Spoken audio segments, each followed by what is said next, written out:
পবিত্র কোরআনের একটি আয়াত যেটা সমালোচকদের খুব পছন্দ, সেটা পবিত্র কোরআনের সূরা তাওবার ৫ নম্বর আয়াত। বলা হয়েছে, যখনই তোমরা কোনো কাফিরকে দেখবে তাকে মেরে ফেলবে।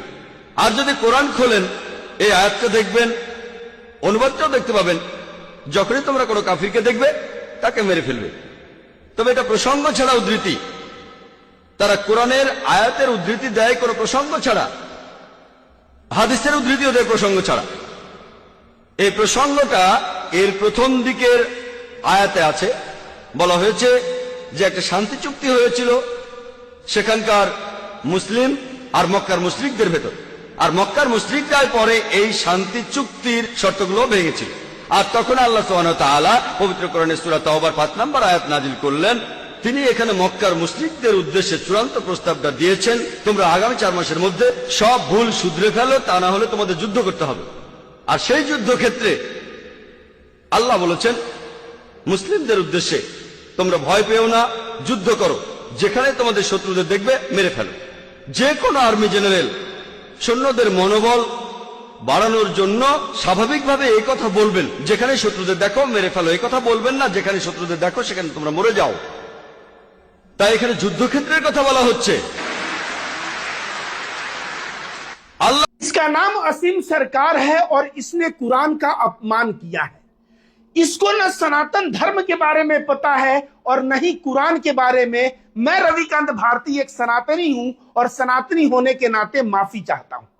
मैं कुरान खोल के बैठा हूं, ये असीम सरकार कह रहा है कि कुरान में लिखा है काफिरों को जहां देखो कत्ल करो।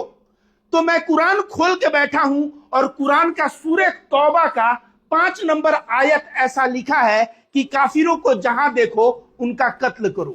लेकिन किन काफिरों को, पूरा का पूरा आपको कंटेक्स्ट में समझाता हूं।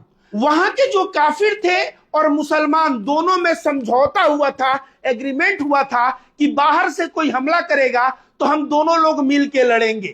लेकिन वहां के काफिर मुसलमानों के खिलाफ षड्यंत्र करने लगे और बाहर के लोगों के साथ मिलके मुसलमानों को मारने पीटने लगे।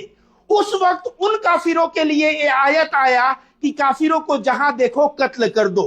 ये असीम सरकार को अगला आयत जो 6 नंबर आयत है सूरह तौबा का, जिसमें लिखा हुआ है कि अगर वह काफिर तुम्हारे साथ हो जाए और माफी मांगे तो उसको घर तक छोड़ के आओ, उसको पूरी सुरक्षा दो, ये तुम्हारी जिम्मेदारी है।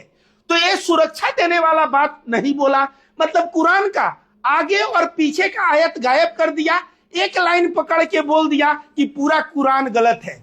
इसके माँ बाप गलत है जो असीम सरकार को पैदा किए हैं, जो इस तरह से हिंदू और मुसलमान को पश्चिम बंगाल में लड़ाने का प्रयास कर रहा है।